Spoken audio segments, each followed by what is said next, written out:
మరి ఈ దినం మన యొక్క లేఖన భాగం మనందరికి కూడా బాగా తెలిసినటువంటిదే. యాకోబు ఒక్కడు యబ్బోకు అనేటటువంటి మరి ఆ యొక్క ఏరు, ఇట్ ఈస్ ఎ స్ట్రీమ్, దాని ప్రక్కన ఒక్కడే మిగిలిపోయాడు. అది రాత్రి వేళ. అతని హృదయంతో గందరగోళంగా ఉంది, భయంతో ఆందోళనతో నిండి ఉంది.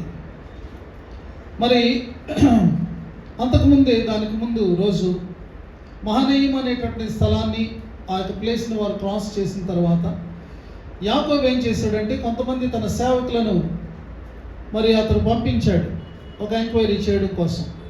వాళ్ళు వెళ్ళి తిరిగి వచ్చి వాళ్ళు చెప్పిన రిపోర్ట్ ఏంటంటే, యాకోబు నీ సోదరుడైనటువంటి ఏశావు నిన్ను ఎదుర్కోవడానికి వస్తున్నాడయ్యా, అతనితో పాటు 400 మంది మరి అతనితో మనుషులు కూడా ఉన్నారని చెప్పడం జరిగింది. యాకోబు చాలా భయానికి లోనయ్యాడు, ఎంతో మరి డిస్ట్రెస్కి, ఒకలాంటి కృంగుదలకు అతను లోనయ్యాడు. ఎందుకంటే తన సహోదరుడైనటువంటి అన్న, తన అన్న అయినటువంటి ఏశావు చేసినటువంటి ఆ యొక్క మరి అతడు పెట్టుకున్నటువంటి ఆ ఒట్టును అతడు జ్ఞాపకం చేసుకున్నాడు. అదేమిటి అంటే, నా సహోదరుడైనటువంటి యాకోబు నేను చంపేస్తాను, I will kill my brother. ఆ రీతిగా ఏశావు తనతో తాను చెప్పుకోవడం, అలా ఒట్టు పెట్టుకోవడం యాకోబుకు తెలుసు. కాబట్టి ఇప్పుడు అతడు చాలా భయంతో నిండినవాడే దేవునికి ఒక ప్రార్థన చేసుకున్నాడు. ఆ ప్రార్థన 32వ అధ్యాయం 11వ వచనంలో మనం చదువుకుంటాం. అతనేమని ప్రార్థన చేస్తున్నాడంటే, ఆదికాండం 32:11లో, నా సహోదరుడైన ఏశావు చేతి నుండి దయచేసి నన్ను తప్పించు, అతను వచ్చి పిల్లలతో తల్లిని నన్ను చంపునేమో అని అతనికి భయపడుచున్నాను అని ఒక ప్రార్థన చేసుకున్నాడు. కాబట్టి ఇలా ప్రార్థన చేసుకున్న తర్వాత అతడు తన యొక్క సేవకులందరినీ పంపించేశాడు, ఏరు దాటించి పంపించేశాడు. తన యొక్క మరి మందలన్నింటినీ పంపించేశాడు. తన యొక్క భార్యలను బిడ్డలను కూడా పంపించేశాడు. ఒంటరిగా అతడు మిగిలిపోయాడు. ఎంతో మరి అతడు డిప్రెషన్లో ఉన్నాడు, ఒక రకమైనటువంటి డిప్రెషన్, ఎంతో కృంగుదలలో బాధలో అతడు ఉన్నాడు. ఒక్కడే రాత్రి వేళ అకస్మాత్తుగా ఎక్కడ నుండో ఒక అపరిచితుడైనటువంటి వ్యక్తి రావడం జరిగింది. ఒక మిస్టీరియస్ పర్సన్ రావడం జరిగింది. చీకటి కదా, ఏమీ కనపడదు. అతను వచ్చి సడన్గా అతనే యాకోబును పట్టుకున్నాడు. పట్టుకుని పెనుగులాడటం మొదలుపెట్టాడు. అంటే ఒక రెజ్లింగ్ లాగా, ఒక కుస్తీ పట్టులాగా అతను పట్టుకోవడం మొదలుపెట్టాడు. మొట్టమొదట యాకోబు ఎంతో ఆశ్చర్యపోయాడు. అయితే మరి వెంటనే యాకోబు వ్యక్తిని చాలా గట్టిగా పట్టుకున్నాడు, కదలలేనంత గట్టిగా పట్టుకున్నాడు. ఇక ఆ వ్యక్తి, ఇదిగో యాకోబు నాకంటే మరి ఎక్కువగా అతను నన్ను పట్టుకున్నాడు, నేను విడిపించుకోలేకపోతున్నాను అని అతను ఏం చేశాడంటే అతని యొక్క తొడగుంటి మీద అతడు టచ్ చేయడం జరిగింది. ఇంగ్లీష్ భాష ప్రకారంగా టచ్ చేశాడు. తెలుగులో కొట్టాను అన్నది కానీ యాక్చువల్గా ఇంగ్లీష్లో అయితే అలా తాకాడు. తాకినప్పుడు వెంటనే ఆ జాయింట్ డిస్లోకేట్ అయిపోయింది. అయినా కానీ అతనికి ఆ యొక్క జాయింట్ డిస్లోకేట్ అయినా, అతడు చాలా నొప్పికి గురి అయినా, ఇప్పుడు ఆ బాధ వల్ల అతను ఎంతో బలహీనతకు గురైన పట్టు విడవల చాలా బలంగా పట్టుకున్నాడు. అప్పుడు ఆ యొక్క వ్యక్తి అన్నాడు, అయ్యా తెల్లవారిపోతుంది, నన్ను వెళ్ళని అన్నాడు. యాకోబు వెంటనే చెప్పాడు, నీవు నన్ను ఆశీర్వదించితేనే కానీ నేను నిన్ను పోనీయను. ఈ రీతిగా వారి మధ్య ఒక కాన్వర్సేషన్ స్టార్ట్ అయింది. ఆ కాన్వర్సేషన్లో అడుగుతూ ఉన్నాడు అపరిచితమైన వ్యక్తి, నీ పేరు ఏంటి? నా పేరు యాకోబు. ఇదిగో నీ మనుషులతోనూ దేవునితోనూ పోరాడి గెలిచితివి కాబట్టి ఇక మీదట నీ పేరు యాకోబు కాదు, ఇశ్రాయేలు. అయితే నీ పేరేంటి? యాకోబు అడిగాడు.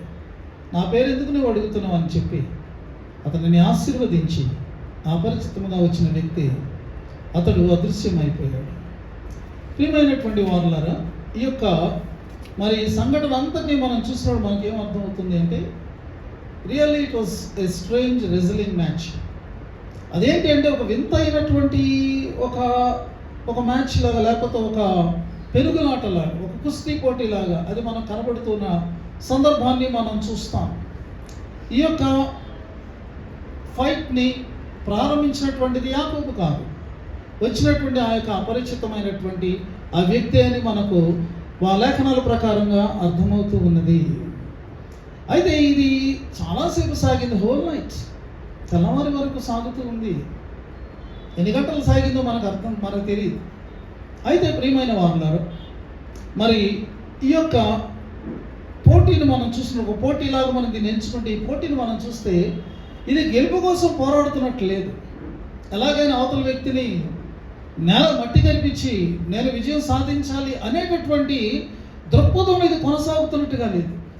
దీన్ని మనం గమనించినప్పుడు మనకేం అర్థమవుతుందంటే, యాకోబు ఒక సత్యాన్ని అర్థం చేసుకున్నాడు, అవతల వ్యక్తిని పట్టుకున్నాడు, కదలలేకుండా చేస్తున్నాడు. కానీ కాసేపటికి అతనికి అర్థమైన విషయం ఏంటంటే, this mysterious man is not just a man, not just a mere person, is more than a man. అతడు కేవలం ఏదో మానవమాత్రుడు కాదు, దానికంటే మించినటువంటి వాడు అని యాకోబు అర్థం చేసుకున్నాడు. కాబట్టి వచ్చినటువంటి ఈ అపరిచితమైనటువంటి మిస్టీరియస్ పర్సన్ దేనికోసం యొక్క రెజ్లింగ్ స్టార్ట్ చేశాడని మనం ఆలోచించవచ్చు. అంటే wants to bless. He started the wrestling to bless Jacob.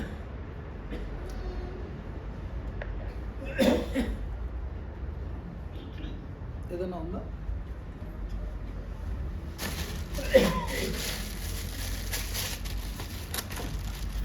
సియోను పాటలు సంతోషముగా పాడుచు సియోను వెళ్ళుదము. సియోను పాటలు సంతోషముగా పాడుచు సియోను వెళ్ళుదము. లోకాన శాశ్వతానందమేమి లేదని చెప్పెను ప్రియుడేసు. లోకాన శాశ్వతానందమేమి లేదని చెప్పెను ప్రియుడేసు. పొందవలేని లోకమునందు కొంతకాలమెన్నో శ్రమలు.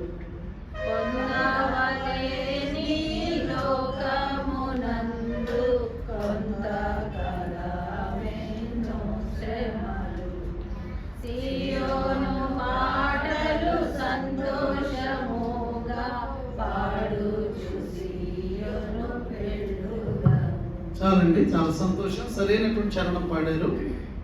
మనకి మొత్తం కరెంట్ ఆగింది, ఏసీ కూడా ఆగింది. పొందావలేను శ్రమలేను కదా. మనకి ఇప్పుడు కొద్దిసేపు శ్రమ ఉంటుంది. అయినా సియోను పాటలు ఎలా పాడాలి? సంతోషంగా చెప్పట్లేదు మీరు, ఎప్పుడు కరెంట్ వస్తుంది. ఏదేమైనప్పటికీ కూడా మరి మనం వాక్యం మీద కాన్సన్ట్రేషన్ పెడితే కొంచెం ఈ యొక్క ట్రబుల్ మనం తప్పించుకోవచ్చేమో అనుకుంటున్నాను. ధ్యానంలోనికి మనం వెళదాం. మరి వచ్చినటువంటి వ్యక్తి ఈ యొక్క రెజ్లింగ్లో అతడు దీవించడానికి వచ్చినట్టు మనకు కనబడుతుంది. యాకోబు కూడా పట్టు విడవకుండా ఉన్నటువంటి దేని కొరకు అని మనం ఆలోచన చేస్తే దీవించబడుట కొరకు. అందుకనే నేను మీకు చెప్పాను, దిస్ ఇస్ సంథింగ్ స్ట్రేంజ్. ఇలాంటిది ఎప్పుడు ఎక్కడ జరగదు. ఎందుకంటే రాత్రి వేళ ఇది ప్రీ అరేంజ్డ్ మ్యాచ్ కాదు. అక్కడ చూస్తున్నటువంటి ప్రేక్షకులు ఎవరు కూడా లేరు. ఒక ఇద్దరి మధ్య జరుగుతున్నటువంటి మరి యొక్క పెనుగులాటను మనం చూస్తున్నాం.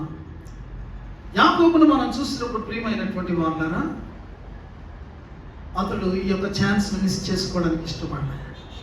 అద్భుతమైనటువంటిది, సువర్ణ అవకాశం. ఏమైనా సరే పర్వాలేదు, కానీ నేను దేవుని యొక్క దీవెనను పొందాలి, లేకపోతే ఆశీర్వాదాన్ని పొందాలి అని అర్థం చేసుకున్నాను. ఈ కాన్వర్సేషన్ అయిన తర్వాత, ఆ పరిచితుడు వెళ్ళిపోయిన తర్వాత ఒక్కసారి అతని యొక్క వెన్నులో నుండి వణుకు పుట్టిందేమో అన్నట్టు మనకు అనిపిస్తుంది. ఎందుకంటే అతనికి అర్థమైంది, నేను ఇప్పటి వరకు ఎవరితో పెనుగులాడాను అంటే ఒక మానవ మాత్రంతో కాదు, దేవుని యొక్క మరి ముఖాన్ని నేను చూశాను, ముఖాముఖిగా నేను ఆయనను చూశాను అని చెప్పి యాకోబు పలుకుతూ ఉన్నాడు. ప్రియమైన వాళ్ళారా, అంత మాత్రమే కాదు, నేను ఆయన ముఖాన్ని చూసిన తర్వాత కూడా ఇంకా బ్రతికుండడం అనేటటువంటిది సాధారణమైనటువంటి సామాన్యమైనటువంటి విషయం కాదని అతడు ఒప్పుకుంటూ ఉన్నాడు. మనం గమనించినప్పుడు యాకోబు ఇంటి నుంచి పారిపోతూ ఉండగా బేతేలు అనే స్థలంలో అతనికి మొట్టమొదటిగా దేవుడు కనిపించాడు. అప్పుడు ఎలా కనిపించారు అంటే, భూమి మీద నుండి ఆకాశం అంతా ఎత్తు నిచ్చెన ఉన్నది, దేవదూతలు ఎక్కుతూ దిగుతూ ఉన్నారు. ఆ నిచ్చెన పైన ఆకాశంలో దేవుని యొక్క ప్రత్యక్షతను కలిగింది. అది ఆదికాండం 28వ అధ్యాయం. ఇప్పుడు మనం ఆదికాండం 32వ అధ్యాయానికి వచ్చాం. ఈ యొక్క అధ్యాయాల మధ్యలో కాలం ఎంత అంటే 20 సంవత్సరాలు పైబడి, మోర్ దెన్ 20 years. అయితే అలాగ నిచ్చెన పైన ఆకాశంలో కనబడినటువంటి దేవుడు 32వ అధ్యాయంలోకి వచ్చేటప్పటికి భూమి మీదకి దిగి రావడం జరిగింది. భూమి మీదకి దిగి వచ్చి యాకోబును దర్శిస్తున్నాడు దేవుడు. యాకోబు కొరకు ఆయన దిగి వచ్చాడు.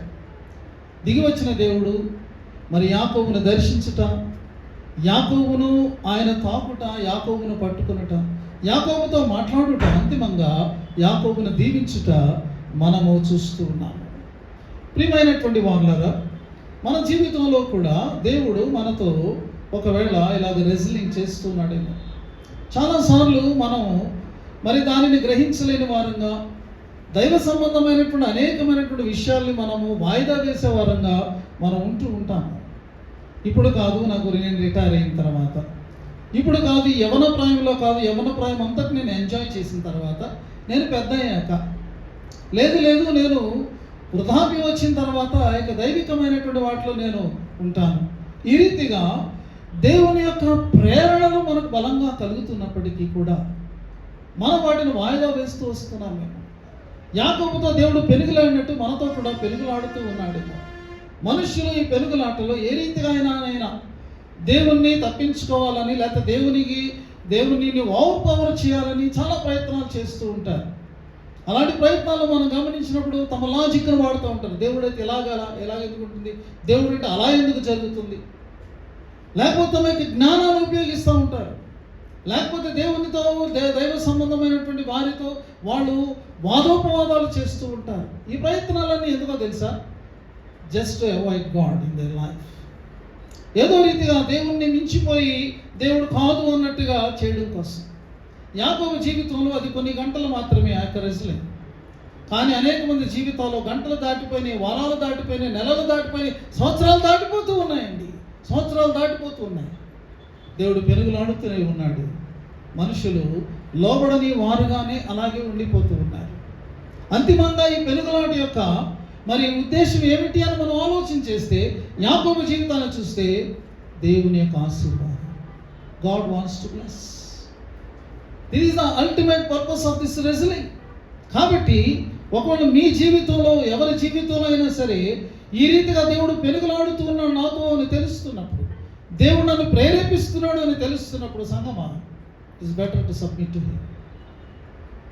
ఆయన లేకుండా మన జీవితంలో మనం చాలా చేసుకోలేమండి. మన జ్ఞానం, మన ఐశ్వర్యం, మన బలగం ఇవన్నీ కూడా ఎందుకు పనికిరావు అనేకమైనటువంటి విషయాలు అని మనం తప్పకుండా తెలుసుకోవాల్సిన అవసరం ఉన్నది. మరి ఇక్కడ యాకోబు విషయంలోకి మనం వచ్చినప్పుడు యాకోబు ప్రార్థన చేసుకున్నాడు. 32వ అధ్యాయం 11వ వచనంలో, అయ్యా నా అన్న వస్తున్నాడు, నన్ను చంపేస్తాడేమో నాకు భయంగా ఉంది, నన్ను కాపాడు అని అతను ప్రార్థన చేసుకున్నాడు కదా. మనం ఇప్పుడు చూస్తే ఇప్పుడు ఇది అలాగా దేవుడు వచ్చి అతన్ని దర్శించి వెళ్ళడం అనేటటువంటిది, that is God's answer. How God answers the prayers of his people. It's so wonderful, it's so amazing. దేవుడు ఎక్కడో ఉండి అదృష్టుడిగా ఉండి ఆయన చేయడం కాదు, నేరుగా యాకోబు దగ్గరికి వచ్చి అతనిని తాకి, అతనికి తన దర్శనాన్ని ఇచ్చి, అతనితో మాట్లాడి, అతని ఆశీర్వదించి దేవుడు వెళ్తున్నాడే. How wonderful God answers. అంత అద్భుతంగా దేవుడు తన యొక్క జవాబులు మనకు ఇస్తాడో మనకు అర్థమవుతుంది. మరి యొక్క బైబిల్ వేదాంత ప్రకారంగా ఇలా దేవుడు ప్రత్యక్షం అవడాన్ని ఏమంటారంటే థియోఫనీ అని అంటారు. థియోఫనీ అంటే దేవుడు ఏదో ఒక మారు రూపంలో ప్రత్యక్షం అవుతాడు అనమాట. ఒక మనిషిలాగా, లేకపోతే ఒక దూతలాగా ఆయన తన ప్రత్యక్షతనిచ్చి అది కొద్దిసేపు ఉంటుంది, అంతే. తర్వాత మళ్ళా దేవుడు ఆయన అదృశ్యుడైపోతూ ఉంటాడు. కాబట్టి దాన్ని థియోఫనీ అని అంటారు. మరి విశేషంగా బైబిల్ పండితులు అనేక మంది చెప్పేది ఏంటంటే, ఇలాంటి థియోఫనీలు అంటే దైవ మారు రూప ప్రత్యక్షతల్లో ప్రత్యక్షమైంది ఎలా కూడా ప్రతిసారి త్రిత్వంలో రెండవ వారైనటువంటి కుమారుడైనటువంటి దేవుడే అని వారు చెప్తారు. కాబట్టి ఇక్కడ కుమారుడైనటువంటి దేవుడు ఈ అబ్బోకు రేవులో లేకపోతే ఆ యొక్క ఒడ్డున ఆ యాకోబుకు ఆయన ప్రత్యక్షమై ఆయన ఉన్నప్పుడు యాకోబు కోరుకుంది ఏంటంటే, I don't want to miss the blessing. ఈ యొక్క ఆశీర్వాదాన్ని నేను ఎట్టి పరిస్థితుల్లో అయినా సరే నేను పొందాలి. దాని కొరకు పట్టు విడవని వాడుగా ఉన్నాడు. ఆశీర్వాదాన్ని సాధించుకున్న తర్వాతే ఆయన్ను విడిచిపెట్టినట్టుగా మనం చూస్తాం. ఎందుకంటే యాకోబు ఆశించినటువంటి ఆశీర్వాదం ఏంటి? మనం ఆలోచన చేస్తే మొట్టమొదటిది ఏంటంటే, తన సహోదరునితో సమాధాన సంబంధం ఏర్పడాలి. అది భయంకరమైనటువంటిది. అది భయంకరమైన మోసము, దానివల్ల విద్వేషము, కక్ష కట్టినటువంటి పరిస్థితి.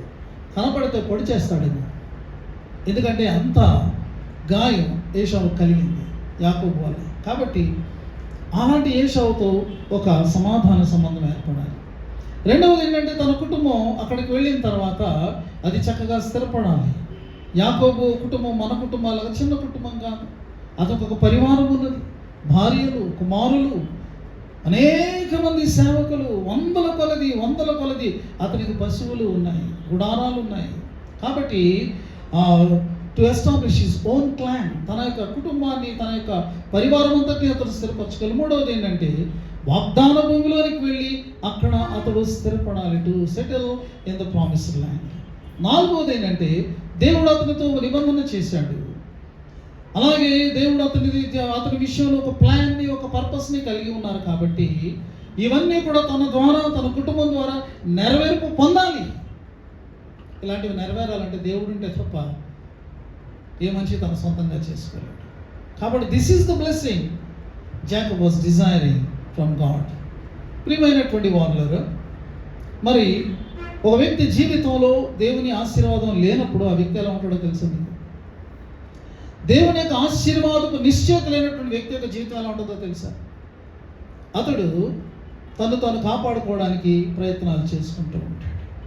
ఏది కనపడితే దానిని గ్రాప్ చేసుకుని వస్తువులను, అనేకమైనటువంటి వాటిని అక్యూములేట్ చేసుకోవడానికి అతను ఎప్పుడు అదే నిత్యమైనటువంటి ప్రయత్నంలో ఉంటాడు. మూడవది ఏంటంటే, ఇంకా అతని పరిస్థితి మనం చూస్తే తాను ఏదో అన్నట్టుగా చూపించుకోవడానికి ప్రయత్నం చేస్తూ ఉంటాడు. ఏమీ కాకపోయినా he wants to show that he is something. అలాగను అతను ఎప్పుడూ ప్రయత్నం చేస్తూ ఉంటాడు. ఐడెంటిటీ క్రైసిస్తో అతను సఫర్ అవుతూ ఉంటాడు. ఇతరుల వాటిని అతను దురాశ పడుతూ ఉంటాడు. దొంగిలించే మనస్తత్వం కలిగి ఉంటాడు. అబద్ధాలు మాట్లాడతాడు, మోసం చేస్తాడు. ఎందుకంటే దేవుని ఆశీర్వాదం నిశ్చయిత లేదు. దేవుడు నన్ను ఆశీర్వదిస్తాడు అని ఏ వ్యక్తికైనా నమ్మిక ఉంటే, నిశ్చయిత ఉంటే, ఈ పాటలన్నీ అతని జీవితంలో ఉండవు. అతను దేవుని మీద ఆధారపడతాడు. దేవుడే నన్ను కాపాడుతాడు. దేవుడు నాకు ఏది కావాలో నాకు అది ఇస్తాడు. దేవుడు నన్ను నడిపిస్తాడు. దేవుడు నన్ను హెచ్చిస్తాడు. దాని కొరకు నేను సఫలం అవ్వక్కర్లా. కానీ ఆ ఆశీర్వాదపు నిశ్చయిత లేనటువంటి యొక్క జీవితం ఎలా ఉంటుందంటే, ఇన్సెక్యూరిటీ ఫీలింగ్, అభద్రతాభావం, క్షణక్షణ అభద్రతాభావం. పగలైతే అభద్రత, రాత్రి అయితే మరొక అభద్రత. ప్రియమైనటువంటి వారులారా, ఒకవేళ మన జీవితాల్లో అలాంటి స్థితి ఉన్నట్టయితే యాకోబు ఆశించినట్టు దేవుడు నన్ను దీవించాలని మనం కోరుకోవాలి. అంతే. నేనే ఈ లోకంలో ఎస్టాబ్లిష్ చేసుకోవాలని అనుకున్నట్టయితే అది సాధ్యపడకపోవచ్చు. లేకపోతే దానివల్ల నీ ప్రయత్నాలు వ్యర్థమవ్వచ్చు. ఆ ప్రయత్నాలు ఫలించినా నీ జీవితంలో సమాధానం లేకపోవచ్చు. కానీ దేవుడు నన్ను దీవించాలి. దేవా, నీ దీవెన నాకు కావాలని నువ్వు కోరుకునేటప్పుడు, ఆ నిశ్చయిత నువ్వు పొందినప్పుడు నీ జీవితంలో ఎంతో స్వేచ్ఛ, నెమ్మదిని నువ్వు పొందగలుగుతూ ఉంటావు. మరి ఇక్కడ మనం గమనించినప్పుడు యాకోబు ప్రార్థన ఈ రీతిగా దేవుని ప్రార్థించుకున్న తర్వాత ఆయన వెళ్ళిపోయారు. యాకోబు తన ప్రయాణాన్ని కొనసాగిస్తున్నప్పుడు మన మూలవచనంలో రాయబడింది ఏంటంటే, సూర్యోదయం అయింది, అతడు సాగిపోతూ ఉన్నాడు. అతని యొక్క కాలు కుంటి కాలుగా మారింది. ఆ కాలు ఈడ్చుకుంటూ వెళుతూ ఉన్నాడు. ప్రియమైన వారు, మనం దేవునికి వందనాలు, స్తుతులు, స్తోత్రాలు ఈ సందర్భంలో చెల్లించాలి. సూర్యోదయం ఆయను అంటే లోకం అంతటికీ మామూలుగా సూర్యుడు ఉదయించాడు. యాకోబు జీవితంలో ఒక నూతన ఆరంభం అది మనకు కనబడుతుంది. It was not another sunrise in the life of Jacob. It was a new beginning. అదొక నూతనమైనటువంటి ఆరంభంగా మనం చూస్తాము. ఆ నూతన ఆరంభం ఎక్కడ జరిగింది అంటే దేవుడు తనను దర్శించిన తర్వాత జరిగింది. ఈ యొక్క నూతనమైనటువంటి సూర్యోదయము పెనుయేలులో అతనికి కలిగింది. పెనుయేలు అని పేరు పెట్టాడు. పెనుయేలు అనే మాటకు అర్థం ఏంటంటే దేవుని ముఖం అని అర్థం, దేవుని నేను చూశాను అని అర్థం. మరి యొక్క అనుభవం తర్వాత అతను ఇప్పటివరకు గూడు కట్టుకున్నటువంటి భయం, ఆందోళన, తన అన్న తను చంపేస్తాడేమో అనేటటువంటి ఒక చూసారా గందరగోళమైనటువంటి పరిస్థితి, ఇవన్నీ కూడా అతను విడిచిపోయినవండి. అతని జీవితంలో ఒక నూతనమైన నిరీక్షణ, new hope. This morning a new beginning gives him a new hope and a new peace and a new assurance. ఒక నూతనమైన సమాధానం, నూతనమైన నిశ్చయత అతని జీవితంలో జరిగినది. ఎందుకంటే ఇప్పుడు అతడు ఒక నూతనమైన సృష్టి. Now he is a new creation. తన జీవితంలో బాల్యం నుండి చూసుకుంటే ఎన్నో దీవెనలు అతను పొందుకున్నాడు.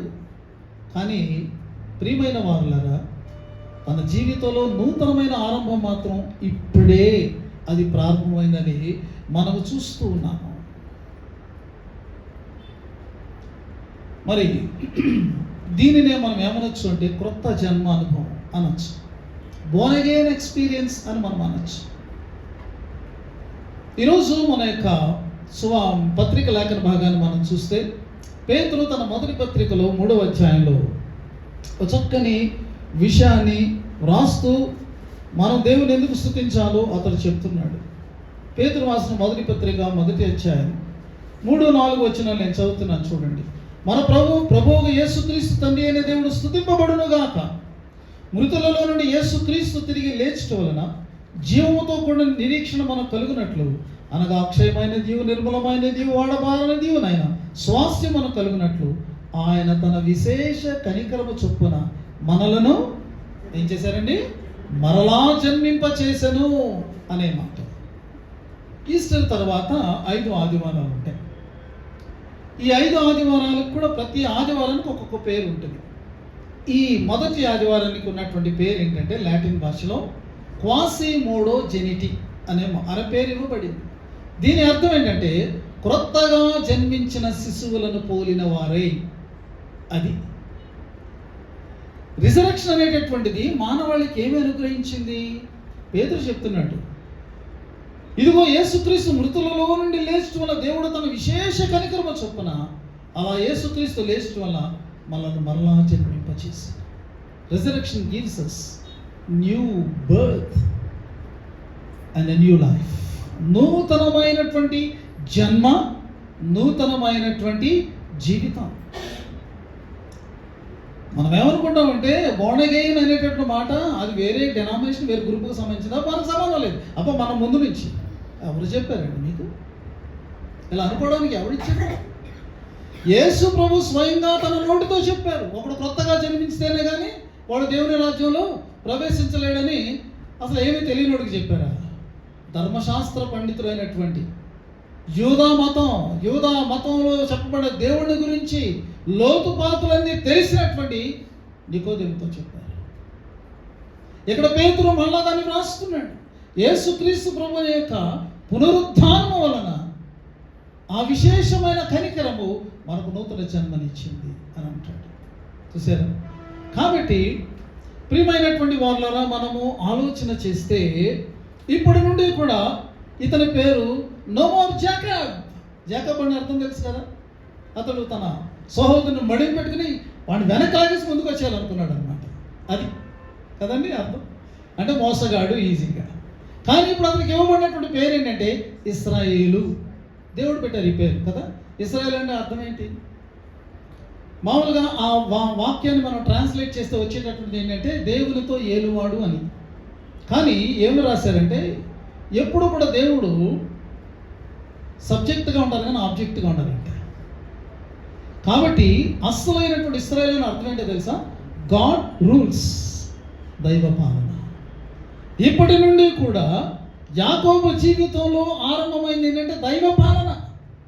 దేవుడు పరిపాలిస్తాడు అన్నమాట అతని జీవితంలో. దేవుని యొక్క ఆజ్ఞానుసారంగా ఇతడు జీవిస్తాడు. ఇతని ద్వారా దేవుని పాలన లోకంలో కదండి. ఇస్రాయేల్ అనే ఒక దేశం ఉంది. అక్కడ పాలన ఎవరిదన్నమాట? బెంజమిన్ నెతన్యాహు అని మనం అనుకుంటాం కదా.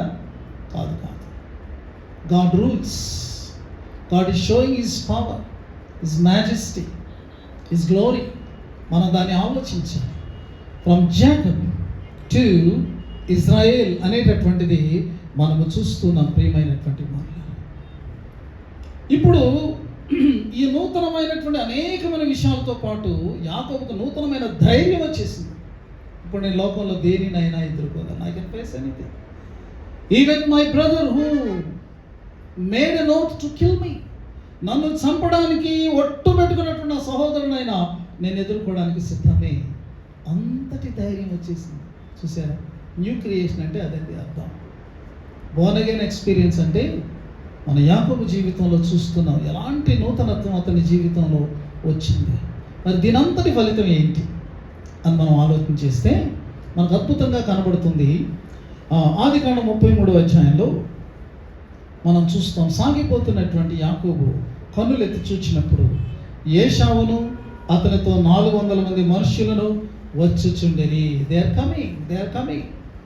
ఈసా ఈజ్ కమింగ్. అయితే 4వ వచనంలోకి మనం వచ్చినప్పుడు ఏం రాయబడి ఉంది అక్కడ అంటే, అప్పుడు ఏశావు అతనిని ఎదుర్కొని పరుగెత్తి అనే మాట రాయబడింది. అక్కడ మనం కొంచెం బ్రేక్ తీసుకుందాం. ఎందుకు పరిగెత్తుకు వస్తున్నాడు ఏశావు? ఆ తర్వాత చదవకపోతే మనకు అర్థమయ్యేది ఏంటంటే, అనుకునేది ఏంటంటే మనం చంపడానికి వస్తున్నాడు, కత్తి పట్టుకుని కక్ష తీర్చుకోవడానికి వస్తున్నాడని మనం అనుకుంటాం. కానీ దానికి భిన్నంగా మాటలు రాయబడ్డాయి చూడండి. అప్పుడు ఏశావు అతనిని ఎదుర్కొన పరిగెత్తి అతనిని కౌగిలించుకొని అతని మెడ మీద పడి ముద్దు పెట్టుకునను. వారిద్దరూ కన్నీరు విడిచిరి. ఓ, ఎంత అద్భుతమైనటువంటి దృశ్యం మనకిక్కడ కనబడుతుందో చూసారా? ఇప్పటి వరకు యాకోబు యొక్క హృదయంలో ఒక గుబులు ఉన్నది, కానీ దానికి భిన్నంగా అతను ఎదుర్కొనినటువంటి ఈ పరిస్థితిని మీరు గమనించారా? This is the answer to Jacob's prayer. ఇదండి దేవుడు జవాబిస్తే ఎంత అద్భుతంగా ఉంటుంది. మనుషులకు మనసులు మారిపోతాయి, పరిస్థితులు మారిపోతాయి. ఊహించ సఖ్యము కానటువంటి విధానములు దేవుడు చేసే కార్యములు మనను అమితమైనటువంటి ఆశ్చర్యానికి ఖచ్చితంగా అవి గురి చేస్తాయి. ఆ దృశ్యం ఎంత అందంగా ఉంది, ఎంత హృదయాన్ని తాకేదిగా ఉన్నది.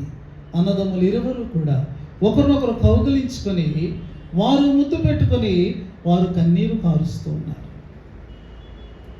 ఏశావుని గురించి మనం ఇప్పటివరకు ఏదేదో అనుకుంటే, ఏశావు ఎలా ఉన్నాడంటే, అరే నా తమ్ముడు చూసి 20 సంవత్సరాలు పైబడిన కాలం అయిపోయింది అనే తమ్ముడి మీద బెంగ పడిపోయినటువంటి పరిస్థితి మనకు కనబడుతుంది. అందుచేత యాకోబు పరిగెట్టలా, ఏశావు పరిగెత్తుకొని వచ్చాడు. చూడండి, అతని మెడ మీద పడి అతని కౌగిలించుకుని అతన్ని ముద్దు పెట్టుకుంటూ ఆ యొక్క సహోదర బంధాన్ని, బాంధవ్య అనుబంధాన్ని, అన్నదమ్ముల అనుబంధాన్ని మనం చూస్తున్నాం. Brotherly affection we see in this scene. ఎంత అద్భుతమైన విషయం అండి. దీన్ని బట్టి మనం ఏమి నేర్చుకుంటున్నాం? ఈరోజు మన సహోదరులతో మనం కూడా ఎక్కడో డిఫర్ అయి ఉండొచ్చు కదండి. భార్య భర్తల మధ్యలో ఒక రకమైనటువంటి డిసగ్రిమెంట్ ఉండొచ్చు, అసమాధానకరమైన పరిస్థితులు ఉండొచ్చు. మన యొక్క నైబర్స్తో, మన యొక్క కొలీగ్స్తో ఏదో ఒక ప్రాబ్లం, ఏదో ఒక ఇష్యూ, ఏదో ఒక డిఫరెన్స్ ఉండొచ్చు. దాన్ని సెటిల్ చేసుకోవడానికి మేము ఇష్టపడుతున్నాము. అలా సెటిల్ చేసుకోవడానికి ఇష్టపడాలి. Desire to settle the matter. వారితో సమాధాన పెట్టడానికి, నీ హృదయంలో సమాధానాన్ని నింపుకోవడానికి నీవు ఆశించాలి. అదెంతో అవసరం. దీని కొరకే చేయాల్సింది ఏంటో తెలుసా? మన అహాన్ని తీసి మనం పక్కన పెట్టాలి. Leave aside your ego. సమాధానానికి అడ్డుపడే ప్రతి దాన్ని కూడా తీసి పక్కన పెట్టు. అప్పుడు మాత్రమే ఇది సాధ్యమవుతుంది. నేను ఎలాగే ఉంటాను, ఆడే నా దగ్గరికి రావాలి, ఆమె నా దగ్గరికి రావాలి అని కూర్చుంటే నీ జీవితంలో అసమాధానంతో తలడి లేదు. నీదే నెమ్మది లేకుండా ఒకలాగా గింజుకుపోయేటటువంటి వ్యక్తి నీవే, అలా మిగిలిపోయేది నీవే. So Dzire reconciliation, desire for piece. అయితే అలా చేసే ముందు నువ్వు చేయాల్సింది ఏంటో తెలుసా? నువ్వు దేవుని సన్నిధానానికి వెళ్ళాలి. దేవుని సన్నిధానాన్ని దేవుడిని నువ్వు కలుసుకోవాలి. ఆయన నువ్వు బహుబలంగా పట్టుకోవాలి. ఏమనాలంటే, అయ్యా నీవు నన్ను ఆశీర్వదిస్తేనే కానీ నేను నిన్ను పోనీయాను, నీవు నన్ను ఆశీర్వదిస్తే కానీ నేను నిన్ను విడిచిపెట్టనయ్యా అని పట్టుకోవాలి. ఆ దేవుని ఆశీర్వాదం పొంది మీరు వెళ్ళండి. మీ జీవితంలో యు విల్ ఎక్స్పీరియన్స్ వండర్స్. దేవుని అద్భుతమైనటువంటి కార్యాలను, దేవుని ఆశ్చర్యమైన కార్యాలను మీరు తప్పకుండా రుచి చూస్తారు. ఇక్కడ మనం ఒక సూర్యోదయాన్ని మనం చూసాం. ఒక జీవితంలో నూతనమైనటువంటి ఆరంభాన్ని మనం చూసాం. క్రొత్త నిబంధనలకు మనం వచ్చేటప్పుడు మరొక సూర్యోదయాన్ని మనం చూస్తాం. ఇది మన యొక్క లేఖన భాగమైనటువంటి యోహాను 21వ అధ్యాయాన్ని మనం చూస్తే 4వ వచనంలో అద్భుతమైనటువంటి వాక్యం రాయబడి ఉన్నదండి. ఆ వాక్యం ఏంటంటే, సూర్యోదయం అగుచుండగా యేసు ధరిని నిలిచాడు. Just as the day was breaking Jesus stood on the shore. German భాషలో ఒక పదం ఉన్నది. ఆ పదం ఏంటంటే ఆస్టెర్. ఆస్టెర్ అనేటువంటి పదం, OSTER. ఈ యొక్క పదానికి 2 అర్థాలు ఉన్నాయి. ఒకటి ఏంటంటే సూర్యోదయం అవ్వడం, రెండవది ఏంటంటే ఆ యొక్క పెంకును పెగల్చుకొని ఆ లోపల ఉన్న జీవం బయటికి రావడం. 2 అర్థాలు ఉన్నాయి. ఇలాంటి ఈ యొక్క జర్మన్ పదమైన ఆస్టర్ల నుండే మనము ఆచరిస్తున్నటువంటి ఈస్టర్ అనేటటువంటి మాట రావడం జరిగింది. ఇది ఎంత చక్కగా యేసు ప్రభువుకు సరిపోతుందో చూడండి. మొట్టమొదటిది ఏంటంటే, పునరుద్ధానుడైనటువంటి యేసులో నీతి సూర్యోదయం కలిగిందండి. Because he is the sun of righteousness. ఆయన నీతి సూర్యుడు. ఆయన పునరుద్ధానుడై లేవడం అనేటటువంటిది నీతి సూర్యోదయం. ఈ యొక్క సూర్యోదయం ఎప్పటికీ నిలిచే ఉంటుంది. ఈ సూర్యుడు అస్తమించేటటువంటి వాడు కాదు. అది నిత్యమైనటువంటి నీతి సూర్యోదయం.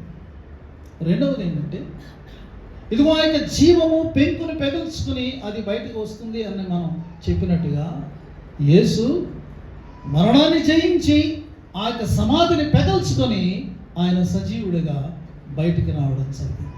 How fitting the word Easter to the resurrection of our Lord Jesus Christ. ప్రియమైనటువంటి వారులారా, పాత నిబంధనలో ఉన్నటువంటి సంఘటనకి నూతన బంధంలో ఉన్నటువంటి సంఘటనలకి కొన్ని కంపారిజన్స్ మనం చూస్తే ఇవి చాలా ఆసక్తికరంగా ఉంటాయి. పాత నిబంధనలో యాకోబుకు యబ్బోకు అనేటటువంటి ఆ ఏరు ఒడ్డున మరి ఆ యొక్క సంఘటన జరిగింది. ఇప్పుడు క్రొత్త నిబంధనలో మనం చూస్తే యోహాను సువార్త 21వ అధ్యాయంలో గలిలయ సముద్రంలో తిబెరియ సముద్ర తీరాన శిష్యులకు మరి ముఖ్యంగా పేతురుకు ఈ యొక్క అనుభవం కలుగుతున్నట్టు మనం చూస్తాం. పాత నిబంధనలో మనం చూస్తే అక్కడ ఒక మిస్టీరియస్ మ్యాన్, దేవుడు ఒక అపరిచితునిలాగా, ఒక మర్మమైన ఒక వ్యక్తిలాగా ఆయన ప్రత్యక్షత కలిగింది. కానీ క్రొత్త నిబంధనలో చూస్తే గాడ్ ఇన్ ఫ్లెష్, దేవుడు శరీరధారి అయి ఆయన రావడం జరిగింది. మూడవది ఏంటంటే, అక్కడ మనం చూసినప్పుడు అది థియోఫనీ. థియోఫనీ అంటే అలా కనపడి పని అయిన తర్వాత మళ్ళీ దేవుడు ఆయన అదృశ్యం అయిపోతాడు. It was only just theophany. కానీ ఇక్కడ మనం చూస్తే గాడ్ విత్ us, దేవుడు మనతో. అందుకని ఆయన పేరు ఇమ్మానుయేల్. అక్కడ దేవుడు అలా దర్శించడానికి వచ్చాడు యాకోబును. ఇక్కడ దేవుడు మన కోసం మరణించడానికి వచ్చాడు. మరణించి తిరిగి లేవడం కోసం ఆయన వచ్చాడు. అక్కడ మనం చూస్తే వీరిద్దరూ కలుసుకున్నారు అనేటటువంటి దాని యొక్క గుర్తు యాకోబు యొక్క దేహం మీద ఉంది. ఎందుకంటే అతని యొక్క తుంటి ఎముక అది స్థానభ్రంశమైంది. అందుచేత అతడు మరి కాళ్ళు ఈడ్చుతూ ఉన్నాడు. అదే అతనికి టెస్ట్ మనీ లైఫ్ అంతా కూడా. ఆయన జీవితంలో ఏంటి సాక్ష్యం అని అడిగితే, దేవుడు నాకు అది ఇచ్చాడు ఇది ఇచ్చాడు కాదు, దేవుడు నన్ను కలుసుకున్నాడు. దాని గుర్తయ్యా చూడండి, ఈరోజు నేను కుంటున్నప్పుడు నేను కుంటలే, దేవుడు నన్ను టచ్ చేశాడు, దీనిని ఒక మార్కుగా నాకు ఇచ్చాడు. కొత్త నిబంధనలకు వచ్చేటప్పటికి గురుతులు ఏ మనిషి మీద లేవండి, దేవుని మీదే ఉన్నాయి. దేవుని దేహం మీద ఉన్నాయి, ఆయన చేతుల్లో ఉన్నాయి, ఆయన పాదంలో ఉంది, ఆయన పక్కలో ఉన్నది. ప్రియమైనటువంటి వారులారా, ఈ ఉదయకాలం మన పరిశుద్ధ సంస్కారాన్ని ఆచరించబోతున్నాం. ఈ పరిశుద్ధ సంస్కారానికి వచ్చినప్పుడు ప్రభు మనతో ఏమంటారో తెలుసా? ఇదిగో నా గుర్తులు చూడు, నీ వ్రేలు పెట్టి చూడు, నా చేతుల్లో ఆ గాయాలు నీ వ్రేలు పెట్టి చూడు, నా పాదం యొక్క గాయంలో నీ వ్రేలు పెట్టి చూడు, నా ప్రక్క గాయంలో నీ యొక్క చేయి పెట్టి చూడు, తడుము. Then you will understand my love. నా ప్రేమను నీవు అప్పుడు అర్థం చేసుకుంటావు. నేను నీకు ఇచ్చినటువంటి రక్షణ యొక్క విలువను నీవు అర్థం చేసుకుంటావు అని అంటారు. చూసారా ప్రియమైనటువంటి వారులారా, ఇక్కడ దేవుడు ప్రభు శిష్యులకు ఆయన కనపడిన, ముఖ్యంగా ఇది పేతురుతో ఆయన సంభాషిస్తున్నారు 15వ వచనం నుంచి 19వ వచనం వరకు. ఇక్కడ పేతురు ఎలా ఉన్నాడు? అక్కడ యాకోబుని మనం చూస్తే నేను మీకు చెప్పాను, యాకోబు చాలా నిరాశలో ఉన్నాడు, భయంలో ఉన్నాడు. దేవుడు అంతటినీ తీసివేసి శాంతిని ఇచ్చారు. కానీ ఇక్కడికి మనం వచ్చేటప్పటికి ఇక్కడ పేతురు ఎలా ఉన్నాడంటే అపరాధ భావంతో ఉన్నాడు. యేసుని ఎరిగి నన్ను బొంకాడు కదా, అది అతని తీవ్రంగా నొప్పిస్తూ ఉన్నది. లోపల అతని ఆత్మలో అతని నొప్పి కలుగుతూ ఉంది. అతను ఆత్మ నింద వేసుకున్నాడు. ఎవరు పేతునేమంటంలా, పేతురే తాను నువ్వు ఇలాంటి వాడవా అని చెప్పేసి అతను మనస్సాక్షి అతను అంటూ ఉంటే అతను తట్టుకోలేకపోతూ ఉన్నాడు. యేసు ప్రభు అలాంటి వ్యక్తిని ఆయన పలకరిస్తూ ఏం చేస్తున్నారో తెలుసండి, అతన్ని రెస్టోర్ చేస్తున్నారు.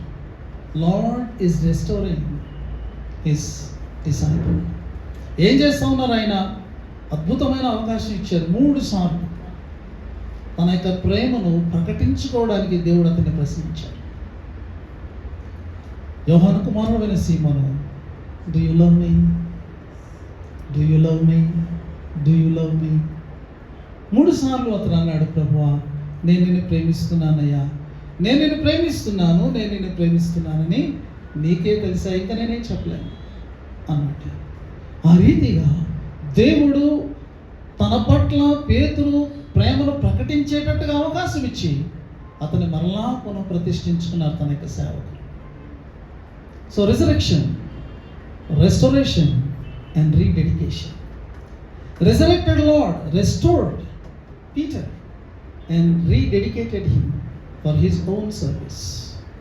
అయితే ప్రియమైనటువంటి వారులారా, పేతురు 2 పనులు చేయడం ద్వారా తన ప్రేమను నిరూపించుకోవాలి. మొదటిది ఏంటో తెలుసా? పేతురుతో ప్రభు అన్నారు, నా యొక్క మందను మేపు. రెండోది ఏమన్నారంటే, నా యొక్క మందను కాయి.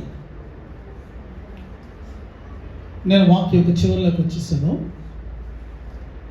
దేవుడు యేసుక్రీస్తు ప్రభువారు మరి ఆయన సంఘము ఆయనకి చెందినటువంటిది. మనం గుర్తుపెట్టుకోవాలి, చర్చ్ బిలాంగ్స్ టు జీసస్. ఈ యొక్క సంఘము వ్యాపించుటలో మనము పాత్రధారులు. We are small instruments in the hands of the Lord, but we are not the establishers. మనం దాన్ని గుర్తుపెట్టుకోవాలి. మనము సంఘ స్థాపకులం కాదండి, కాదు. సంఘ స్థాపకుడు యేసు శిలువలో చేసిన కార్యం ద్వారా. కాబట్టి ఆయన తన సంఘాన్ని ఎంతగా ప్రేమిస్తాడంటే సంఘం కోసం ఏదైనా చేస్తాడు. అలాంటి సంఘం యొక్క బాధ్యతను ఆయన ఇస్తున్నప్పుడు, ఇదిగో నా యొక్క మందను నీవు కాయి, నా మందను నీవు మేపు అని అంటున్నారు. ప్రియమైన వారులారా, ఇప్పుడు పేతురు తన యొక్క ప్రేమను ప్రేమిస్తున్నానయ్యా ఈజీ చెప్పడం, మాటలు కాదు, చేతల్లో నిరూపించాలి. సంగమా, ఈరోజు పునరుద్ధారుడైన యేసు నిన్ను నన్ను కూడా అడుగుతుంది ఏంటో తెలుసా? Do you love me? మన మనసులో మనం ఏం చెప్తాం? Yes Lord, I love you కదా. నేను నిన్ను ఎంత ప్రేమిస్తున్నాను తెలుసా ప్రభు?